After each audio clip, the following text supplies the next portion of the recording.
I'll steal it! No one will ever know! Hey! We're recording the podcast! Shut up! Good morning to you, wherever you are, because it is for January 5th, 2024. It's Friday. Sitting right over there is a woman I am marginally upset with this morning. Hi, Ashley. How you doing? Pardon me, marginally upset. Go ahead. Here's what. I got a bone to pick. All right. You want to fight? I'll fight you. No, I don't want to fight you today. Ashley, I'm going to bite. in our relationship, I wouldn't say I'm a morning person, but compared to you, I would. Holy shit. I'm so much a morning person compared to you. I got a bone to pick with you, though. Guess what I was doing last night at 12:30 a.m. when I should have been sleeping? What were you doing? Watching YouTube documentaries about how to hold a Tetris controller. God damn it. I was all in on ADS holds, hyper tapping, rolling controllers. I'm an adult. I have bills to pay and kids that are going to wake up in the morning, and I'm watching a YouTube documentary about the ever-evolving world of how to control a Tetris block. Are you going to train the 4-year-old in hyper tapping? It would have to be someone that young that can learn it. It's insane what they do. Well, I'm not going to get into it, but we'll put it in the link dump if you want to watch it. It is so much fun to go down a rabbit hole on the internet, but I have to be so careful about it, you know? It's one of the things that makes the internet great, though, is there's in just a normal offline world, someone would be like, oh, yeah, they have a special way of holding a controller. And you would say, yeah, okay, kind of like, remember, was it Xbox 360? Was it Halo? Some people would be like, I use the claw. Can I just say that I love being married to a hot chick that just, if I don't put her in check, she wants to talk about video games all day long. That's what you want to talk about. That and twink vampires. That was your two favorite subjects in fantasy novels. Favorite things to talk about. How do they get so lucky to get this person? I'm reading a book called Orconomics. Hey, good morning, everybody. It is Friday. Congratulations on you're now what 80% through the week. Yeah, I get through Friday, but Fridays everybody's checked out. You got this. It'll be fine. You'll be good. So yesterday we talked about potentially just looping back around since the show does move pretty quickly. And sometimes we touch on things and then come back around. And also it gives us a great opportunity to dig into things that we talked about briefly and maybe even got some information wrong on. We can circle back around and see. First example of that is on Tuesday, as we were leaving the show, I said the furthest year out that I had ever thought of was 2032. There's some Unix thing that's happening in 2032. I was wrong. It's actually 2038. And it is an issue with the way that Unix systems calculate time. Basically, when they started the Unix system, put it in place, that was 0 time, and then it moves forward as a measurement from that point. And it's stored in a 32-bit integer. And so they're going to run out of time, essentially, in Unix systems in 2038. And it says the computer systems that use time for critical computations may encounter fatal errors if the year 2038 problem is not addressed. Some applications that use future dates have already encountered the bug.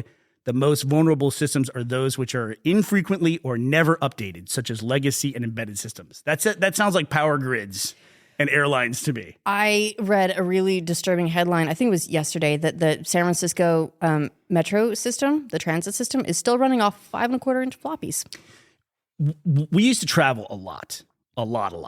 And we don't travel nearly as much. In fact, we talked about the other day about the plane ride we took with Evie. That might be the only plane ride we've taken in 3 years, 2 or 3 years, probably. It's we've taken a few before she was born, but not nearly as much as we used to. Maybe once a year. The crazy thing was we traveled more, I think, during COVID when it was during lockdown, because that's when we were making the big transition over here. What we should do, we should put in the Instagram account our photos of London Heathrow. And it's just empty. It was the most apocalyptic the pandemic ever felt to me. It felt like zombies were going to be coming out of the wings any moment. If it was that empty, it was just like you felt like a dystopian survivor. Isn't it weird that being in a space like that and having no one around us felt frightening? And I don't know how else to describe that. It's like it's not supposed to be that This way. is not right. Something's not right. And even if you've never traveled through London Heathrow, if you've seen the movie Love Actually, we have photos of that place where people come out and all their loved ones greet them, and it's utterly empty, and there's no one there. It was very, very freaky. Also, we talked at one point, I said that Finn had a bedtime routine, and maybe I would get into Finn's extensive and ever-growing bedtime routine. It's so elaborate. We've got to figure out how to cut it down. But please, go through it. I'm going to briefly go through this. So when we're settling down for the day, this is after dinner, we do about 15 minutes to half an hour of what we call roughhousing, which then turns into what we call tackle, which sounds like me tackling him. It's not. The roughhousing is like just, wrestling around. I actually have him like practice like going into the guard and stuff like that. Like tucking his legs up so that he can like push someone off the top. His kid's going to be a wrestler. Then we do a cold plunge. No, just kidding. So we do that. And then tackle is where he runs around He does like a loop around the whole house. The first floor. Can I say something real quick? Adjusting to the UK. I already know where this is going, but go ahead. I'm never going to call the upstairs of any building the first floor, because over here they say ground floor, first floor. I'm on board with the ground floor. That's fine. If you go up a set of stairs, you're on the second floor. It's the second floor of the building. Maybe they are preparing for the eventual sinking of all floors. And so what is the ground floor is going to be in the ground floor, and the first floor will be at ground level one day. It's like if there's a 2-story building, you say, how many floors are in the building? There's 2. What's the second one called? The first one. It doesn't make any sense. Anyway, So he runs all the way around it, and then he comes at me and does a flying tackle. He really gets that momentum. He's going full speed. Okay, then we do that. Then we play a game, which is I'm going upstairs first, and he falls for it every single time, because it was always a fight initially to get him to go upstairs for bed. And I say, I'm going to go first. You wait here. I need to go first. And he's like, no, I'm going first. He's like, he's got to win. I love it. Finn, if you're listening to this in the future, I cannot believe you fell for that for 2 years in a row. He's got to know. Then we play our first round of hide and seek, and where I have to find him, and I have to look in certain places and not find him before I find him, because if I find him too fast, he gets mad. Then he gets in the shower. He draws on the side of the shower on the glass wall. He draws emoji faces, and then I have to make the emojis on my phone.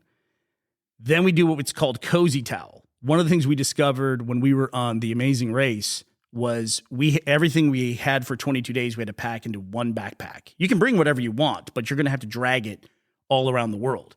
And so we discovered most of our undergarments we wear, all of our active wear, it all comes from all the research we did from that point in time. Yeah, and it's all this quick dry stuff. All quick dry, yeah. And then we were for The Amazing Race, we were in Chamonix, France, and it was cold, and we had been in the snow, so we were all wet. And we discovered heated towel racks, which we don't have in Texas. Go figure. And we have them here, and they're the best thing ever. Honestly, radiator systems in general, when I was in the U.S., I would have been fairly down on them, because I'd be like, central heating is the best. But I've actually really come around on radiator systems, because you can adjust the temperature in different rooms according to how you would like it in that room. That's something we can discuss more in depth maybe another time. At some point, part of this whole thing we were doing out here, it's a whole sustainable initiative as well that we have for what we're doing. And the original idea was this was going to be the thing we talked about with people. This was going to be a project, our next project. But then we found once we got out here, and maybe the pandemic played into it as well, we kept it to ourselves. We were just doing our thing here and happy to live here. But we're always doing stuff just a few weeks ago, I was out helping dig a well, lost a pair of AirPods while digging a well. And at some point we'll talk about that, some point in the future. But cozy towel is the towel comes off the heat rack, and he just enjoys his nice hot towel. Then we do Ashley's favorite part, which is Minecraft Gremlin, where he sits and we play Minecraft, and he tells me what to do. In great detail. Then I say it's time for bed. Second round of hide and seek. He's got to run and hide, run to his room, and I have to find him. Then we do Pajama Meteor game, which I don't even understand what it is. I put him in his pajamas, and he has to run and put his head through the neck of the pajamas. He runs into his pajamas. I have to tell him how many pieces it broke into.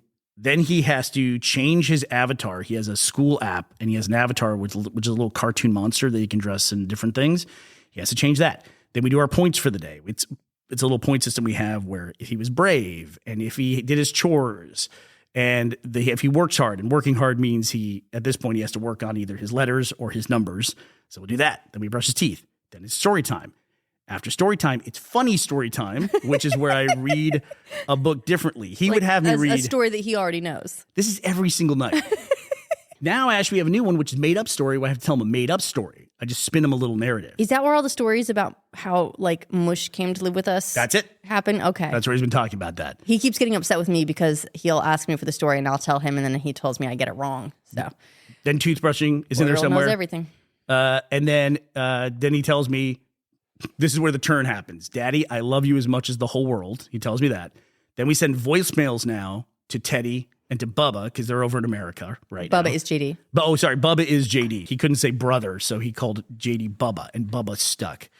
And then he ends the whole night after this whole routine with, Daddy, I want you to leave now. He looks me dead in the eye. He looks me dead in the eye, this light of my life, and he says, Daddy, I want you to leave now and go be by yourself.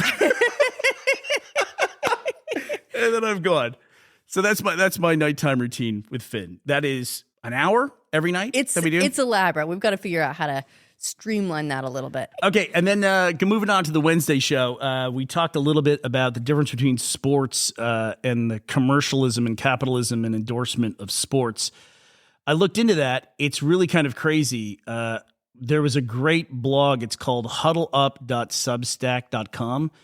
I love it reminded me of the early eras of the internet when you would go to find out information and you would find some guy's 8-page webpage about the Battle of Hastings, and you just trusted that it was right because why else would somebody spend so much time writing about the Battle of Hastings? And it was this guy, Joe Pompliano, has this Substack Huddle Up. We'll put it in the link dump, but he dives into metrics on the business of sports.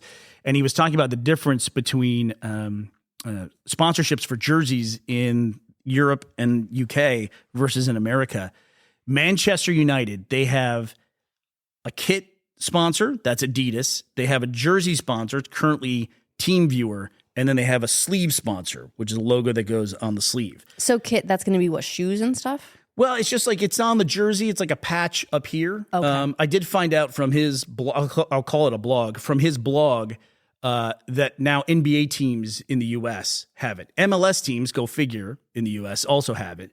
But now there's patch sponsors in the NBA. But overall, Manchester United, they get $57 million a year from just the jersey sponsor, the one that goes in the front. And overall, he said that a quarter of Manchester United's $700 million in annual revenue comes from their shirt alone. Well, here's what I need to know about that. What's their click-through rate? Are you sure that is that cost-effective advertising technique? How many people are using their special URL to sign up for a deal? So what you're saying there is you're making fun of internet advertising. We're held to metrics all the time that other forms of advertising are not held to, right? Absolutely. It's like no one is, go advertising on TV and then being like, oh, well, the click-through wasn't great. Because you just don't know. You just know here's the audience size generally. And even that was a guess for a very, very long time. Still is for, in some ways. And then you would just advertise and then that was that. And with internet, it's like the requirements are so specific and they're held to a standard that no other advertising medium is. And it's very annoying to me. And it's always been very annoying to me. For instance, there's no scene in Mad Men, the show about advertising in the 50s, where they put an ad for Porsche in GQ magazine. Porsche doesn't come back and say, well, how many people brought the GQ article into the dealership and actually bought a car? But that's the equivalent of what they do now with internet advertising. It is, yeah. You're going to laugh. The Indiana Pacers, NBA team in the U.S., they have a QR code now on their jerseys. No way. Yeah, that's according to the Indy Star. That's actually an article that was just posted 13 hours ago. But in the U.S., big difference, too, is we have a lot of sponsorships on our stadiums as well. Like, for instance, FTX. And I looked up their deal, the FTX deal for the Miami Stadium. It was set in March of 2021. It's a $135 million deal across 19 years. So that's about like $7 million a year. So now that FTX is collapsed, do they sell the stadium name and then use that to repay some of the people that got scammed? Don't know. I don't know. I don't think Miami's on the hook for that. So it's the Miami Heat's arena. FTX, of course, is the crypto exchange that completely collapsed last year. And there was a crazy story that just came out about a crypto CEO from an exchange, I guess, that just collapsed. Who might not exist. And they're pretty sure this guy doesn't exist. This was a wild story. So there's this exchange was called Hyperverse, and it just collapsed. And now they're saying that the CEO, this guy, Stephen Reese Lewis, may never have existed. There's his resume that says that he sold a company to Adobe, and that he had these like celebrity like Steve Wozniak endorsed him and all these things. And they're like, well, we think that was actually just maybe done via Cameo or something like that, because none of the celebrities who had these endorsements say that they actually like knew him at all. And nowhere that he's worked, nowhere that he nothing that he's done, none of the universities that he say that he's his fake. Resume He's an says imaginary he went to. person. No one has any record of him. His Twitter account was made a month before he became the CEO. Wow. That alone. Yeah. I mean, you would check that kind of thing, I would think. Yeah, it's like this. So this fake person was running this exchange, was just collapsed and lost an estimated $1.3 billion. So the same thing was said about SBF, Sam Bankman-Fried, when FTX collapsed. That he wasn't real? No, that like he was goofy and he had big hair and like the things he was saying were wild. And people kept saying, how could they trust this guy? How could they invest in him? And at the end of the day, I think most investors, what do you really know about the management? Like we know, people who run Tesla and things like that, but you think about some of the biggest companies in the world, like who's the CEO of Chevron? The difference being, I feel like a lot of these crypto companies and all these tech-based companies, they run off who is in charge. Like OpenAI it's Sam Altman. He's the head of it, right? FTX was Sam Bankman-Fried. There are companies, especially in the tech sphere, where the company is known by the leader. And I would say that this, like a hedge fund like this, would be similar to that. Like you should know who is leading it, and you should know why they're in charge. Yeah, but like when people obviously invest in Microsoft or even Apple, I wonder how many people now could name the CEOs of Apple and Microsoft. They could probably very easily name the prior CEOs of both those companies. But now the companies are worth more than they ever were. And do people really know who those CEOs are today? That's true. But would you consider like putting your money with Gemini?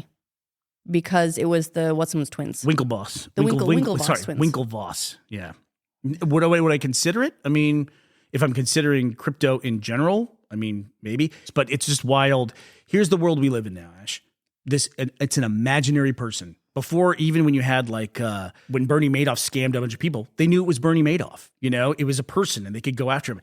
Now, here's an imaginary person with these anonymous crypto wallets and things are just disappearing into it. Who do you even go after? Does this count as like the AI pop idols for tech bros? That's it. It's like, that's what Finn's working on. He's changing his avatar and his monster every night. He's just getting ready to go on the lam. Speaking of things that aren't necessarily real, another thing we talked about earlier this week, just touched on it, was cyber kidnapping. Yeah. So it was a story about this Chinese exchange student. He was found camping in like a Utah canyon. And after his parents had paid this ransom that equated to, I think, something like $80,000. And this cyber kidnapping is an increasingly common trend, in which someone is not actually kidnapped, but people may call ultimately the victim and convince them that their loved one is in mortal peril. And sometimes that takes the form of like they've been kidnapped. Sometimes I've heard really weird versions of it now where people are essentially faking voices. Or deepfaked. Yeah, they're deep faking voices, and they'll come across like your kid is calling you, being like, oh my God, I got in this horrible accident and they're taking the car and I have nothing. And unless you can pay the tow company this right now, can you wire the money to this right now? Otherwise I'm going to lose everything, and try to get you in this high emotionally charged plea to just transfer money to someone that you don't necessarily know. And it was never your kid in the first place. They deepfaked the voice. And that's what happened with this kid who was an exchange student from China. He was convinced that apparently I think that his family was going to be in danger if he didn't go off camping and like send photos and stuff. And then they sent the photos to his family to be like, he's been kidnapped. We have him. You need to pay the ransom. It's wildly elaborate. It's Yeah. exceptionally elaborate and really weird in a way that it makes you question what's real. Yeah. And while we're on the subject of things that aren't real, we were talking about the Minecraft movie, and I was speculating that it had to be animated. No, apparently they're calling it live action. But what is a live action movie these days? You know, they also called the new Lion King live action. Correct. Yeah. And not at all. So live action is a fiddly term these days. Yeah, Beauty and the Beast was live action. Lion King was live action. Yeah. Can I throw a theory at you? Yeah. I feel like it's going to be real life, like Steve is dropped from the real world into the Minecraft world and has to find a way to escape or something. And he's going to team up with other plucky adventurers. Apparently Jason Momoa is also in the cast. You know, it'd be a fun exercise to go through and see what would be the recipe in Minecraft to make Jason Momoa and Jack Black. Just download the skin, bro. And then the last thing was I said I would tell the nursing story. I'll tell it really quickly. There was a story about a nurse who was, I guess, stealing fentanyl by then hoarding it and injecting patients with tap water, which if she'd had just used saline. Sterile saline, they would have been fine, but they ended up dying because she was using tap water. Come on, lady. Crazy. But yeah, I said that was triggering to me because there was a story that I told years ago on the Rishi podcast, but when I was in college, I started having panic attacks, and the way that first manifested itself was I just had a super high heart rate one day. I was organizing stuff from storage boxes, and I thought it was the dust. I was breathing in the dust or something. I don't know what it was. And all of a sudden, I had like 130, 140 heart rate sitting in my living room just organizing boxes. And I thought, okay, I'll go take a shower. This'll pass. It didn't pass. And so I ended up going to the emergency room. They did a blood test. Long story short, they saw my potassium was low. And they came in, they gave me this gigantic pill. And the nurse watched me take it. She sat there watching me take it. And I said, so this is just potassium? She goes, yeah. And I took it. And I said, so can I just eat bananas or whatever? She said, no. She goes, this is more of a fast delivery of it. And we have to be really careful with it because, it's, it affects your heart rate. So we have to be careful about how we actually give it to you in a very precise dose. And I said, okay. And then she says, completely unprompted, she says, yeah, if you ever hear about a nurse killing one of their patients, that's what they gave them usually. And then she turned and walked out of the room. Oh my God, she's the ultimate troll. I was there for a panic attack. And that's what she tells me.